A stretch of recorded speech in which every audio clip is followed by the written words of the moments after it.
All right, well, life happens, and I'm just have to piece this together. That was 30 something minutes. I was gonna say, look at that painting. That just tells you right there at one point in my life. We don't always do everything perfect. We're human. We are imperfect beings, right? Imperfect beings. And because of that, we have no right to judge anybody else on what they do, don't do. We have a right to help them see and do better. But when it comes to any judgment, be the first to cast a stone and get a stone thrown back at you. That's basically the premise, because we are definitely being judged by how we judge others. So even our side little conversations, our harmless little talks and gossips, it still is counted against us. It is a blooming Dell to us. It really is. It's costing us. It's idle talk. Our tongues will be the death of us. What life and death is where? Tongue is like a what? And I feel like you're filling in the blanks. Life and death is in the power of the tongue. Tongue is a double-edged sword, two-edged sword, however you want to word it. The things we utter out against people are the true curses. Not the shit, fuck, damn that we're saying. Though it's not. It's idle talk. The oh, she's this. The oh, she's that. The oh, they're this. The oh, they're that. They'll never be. They'll always curses. With those same words, same ideologies. Because even if you have, I ain't saying nothing. I haven't said, yeah, you have. In there. You might not have said it out loud. You might not have made a video. You might not have done like making skits like everybody else. You might not have typed it in the comments like everybody else. But in your head, in your heart, it started, if it was in your head, it started in your heart. You just didn't let it come out your mouth. That doesn't mean anything. Even our thoughts, our heart is being checked. So, once again, what's your Bloomingdale? What's costing you? What's costing you the most high? Because you're stepping down to do what? It's still costing you.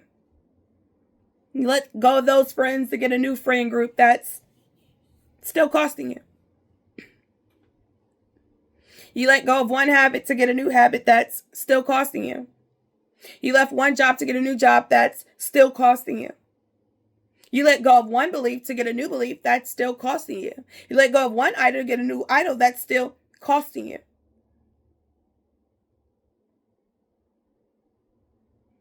And the biggest thing that's costing us right now, us, our people, is this. Our mouth. Never be me, couldn't be me, wouldn't be me. It will be. It's gonna be.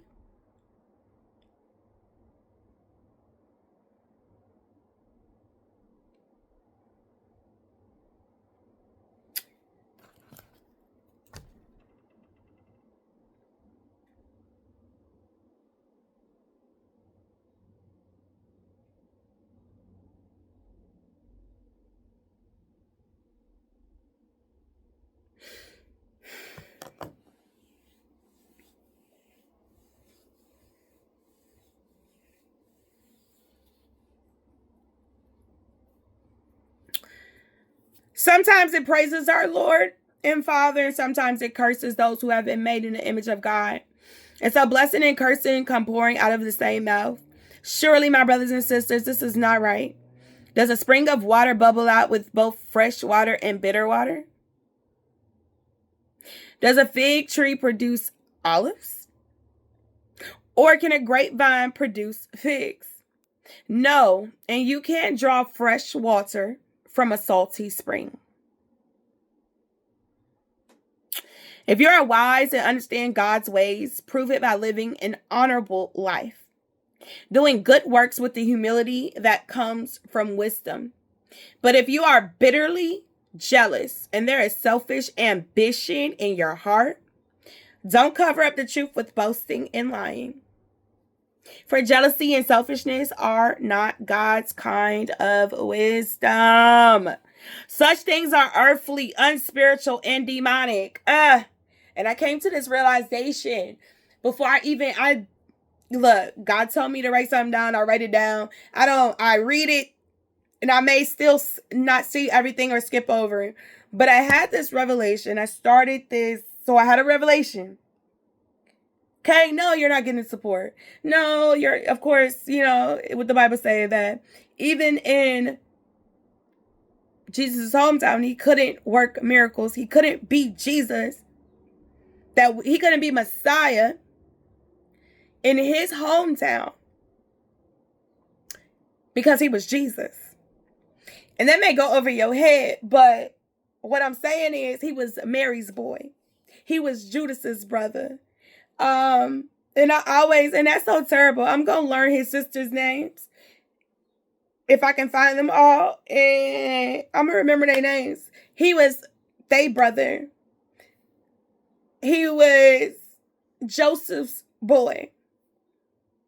And at times, the illegitimate kid. Because let's be real.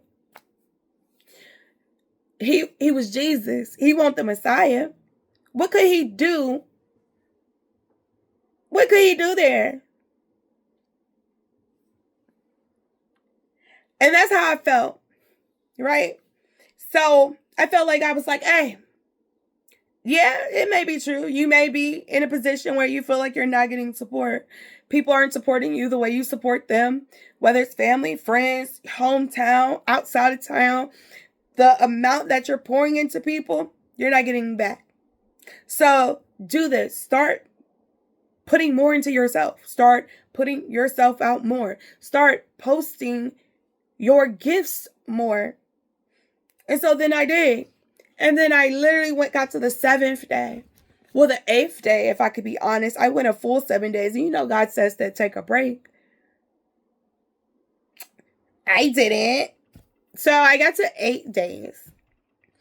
And woke the night before. So the 7th day, technically, I guess. That night, it just hit me like a ton of bricks. And I just woke up the next morning like I'm not posting anything. Because I realized I was doing it out of selfish ambition. Not because God was like, hey, show your work. But it's because, I want to show my work because I feel like I'm supposed to. But also because I feel like I'm not getting the recognition, I don't want to say notoriety, but that's the only word that just pops into my head. So obviously, notoriety or the noticing or the likes, the shares, the encouragement, to keep going, to keep pursuing something that I feel like God has called me to do in all aspects. And that's crazy to want the world's approval when God told you to do something.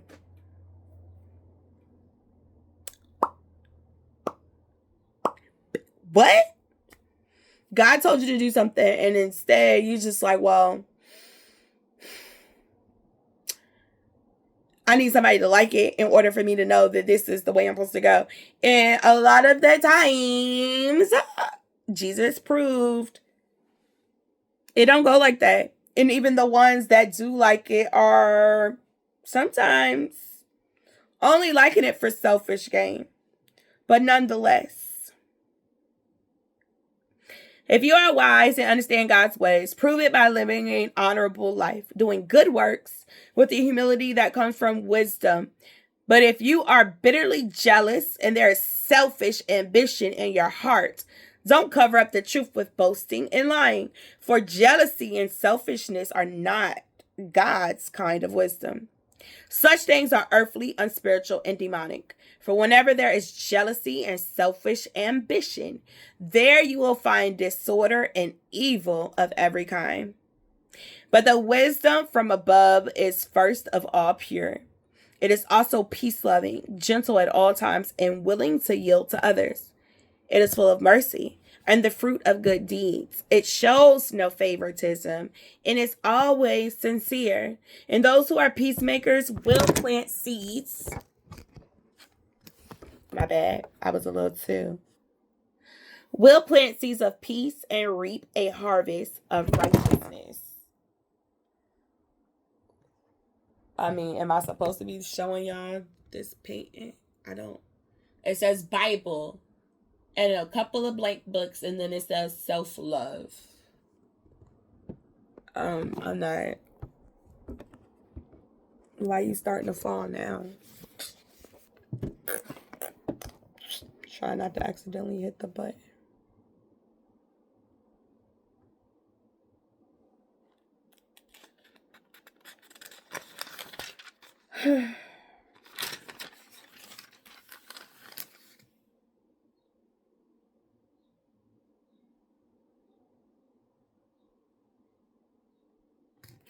So then we're going to move on to 4. What is causing the quarrels and fights among you? Don't they come from the evil desires at war within you? Within you. You want what you don't have, so you scheme and kill to get it. And maybe you're not killing to get it, right? Maybe you don't think you're scheming, but you're praying to God for things that you're begging God to do things that you aren't technically worthy of or responsible for or responsible enough for, mature enough for. You're asking God for worldly stuff that he don't want you to partake in the first place. You're jealous and you're comparing yourselves to everybody on your timeline because you feel like you haven't made it to a point in your life that you should be at. You're not in a position where you should be at. You should be just like them, or you should be better than them. You are jealous of what others have, but you can't get it. So you fight and wage war to take it away from them. And whether that's internally, you wage war with yourself. You cause doubt and insecurities. And you let fear and anger and bitterness and jealousy to fester and rage. You take it out on them. You take it out externally on others. Where you physically hurt people. You verbally hurt people. Emotionally hurt people.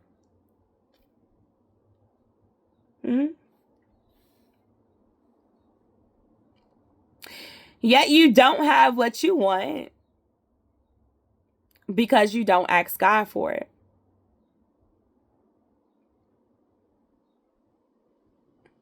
And even when you ask, you don't get it because your motives are all wrong.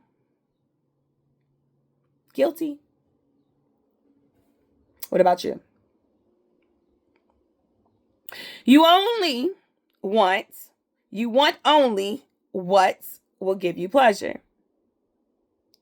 You adulterers. Don't you realize that friendship with the world makes you an enemy of God? I say it again. If you want to be a friend of the world, you make yourself an enemy of God. Do you think the scriptures have no meaning? They say that God is passionate, that the spirit he placed within us should be faithful to him, and he gives grace generously, as the scriptures say. God opposes the proud, but gives grace to the humble. So humble yourselves before God. Resist the devil, and he will flee from you. Resist the devil means that the devil gonna come towards you.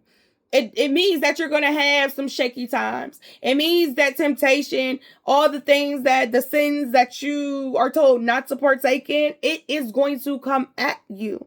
It says to resist it. And when you resist it, he will flee, because he realizes that he can no longer penetrate your walls. He can no longer get through your hedge. And it ain't because God set up a hedge of protection. Job's. It's because your faith and your reliance on God is so strong that you won't curse God when things are going wrong. You won't turn into temptation, into all the debaucheries and all of sin when things are going awry. It means that God will allow Satan to walk to and fro, seeing who he can devour. And it's up to you to hold fast and stay fast. It's not an easy journey. If I can give you my story right now, it's probably another 3-hour video. I got a book coming if you want to ever. I talk about my story in almost all of my videos in some type of way. I bring up something.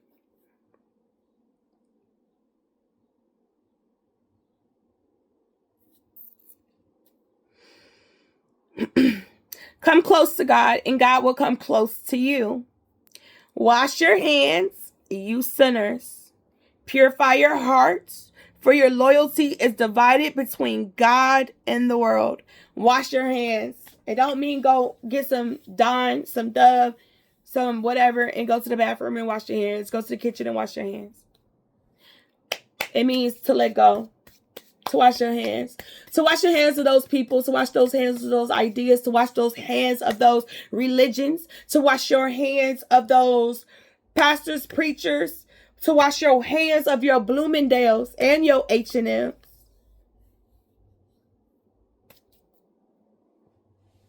To turn. To convert. It is the conversion, the turning to God. Turning back to God, because it's innately in your DNA. Whether you want to believe it or not, and we have a hard time believing. And I have another video that I have to do, that I have to get out, that I'm slightly behind on. And in that video, I'll explain why. And then y'all can look up the information yourselves. But our people have to realize we are innately connected to the Most High. It is rooted within us. But because of slavery and the systematic oppression, depression that they have placed upon us, we have learned to hate the very things we were created from and we created.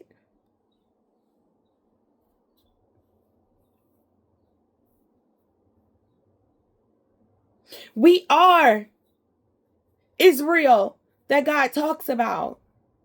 And anybody who chooses to convert, to repent, to turn back to God,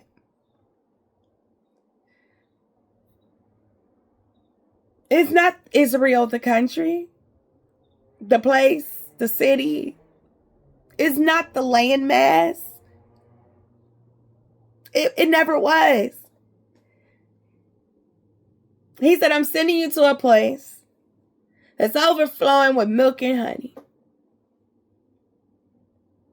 He never said this is Israel. He said, hey, I'm changing your name to Israel. And because you're going to father many seeds, there will be the children of Israel. My favor is on this man and his lineage, which is how we got Messiah, Emmanuel.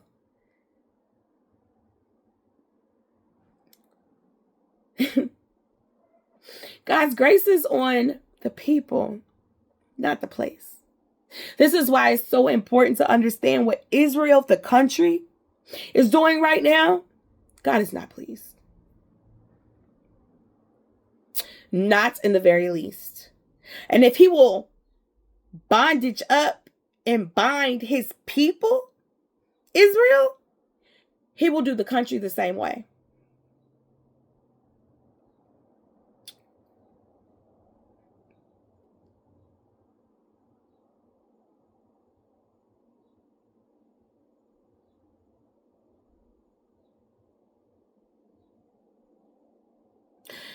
Let there be tears for what you have done. Let there be sorrow and deep grief. Let there be sadness instead of laughter, and gloom instead of joy. Humble yourselves before the Lord, and he will lift you up in honor. Don't speak evil against each other. Dear brothers and sisters, if you criticize and judge each other, then you are criticizing and judging God's law. But your job is to obey the law, not to judge whether it applies to you. God alone, who gave the law, is the judge. He alone has the power to save or to destroy. So what right do you have to judge your neighbor? Look, here. You who say today or tomorrow, we are going to a certain town and will stay there a year. We will do business there and make a profit. How do you know what your life will be like tomorrow? Your life is like the morning fog. It's here a little while, then it's gone. What you ought to say is, if the Lord wants us to, we will live and do this or that. Otherwise, you are boasting about your own pretentious plans, and all such boasting is evil. Remember, it is sin to know what you ought to do and then not to do it. I wonder if this is the same place I originally saw this, or if this is about to come up again. Remember, it is sin to know what you ought to do, then not do it.